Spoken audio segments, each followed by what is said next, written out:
When you finish a strand of plastic, there will be a little bit left in the pen until you start running a new strand through, or use the unblocking tool to push the last bit out.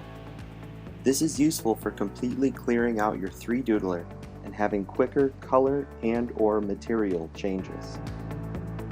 The unblocking tool is perfect for running through that last bit of plastic when a strand is too short to reverse. Simply push it in the back of the pen and give a gentle push while extruding.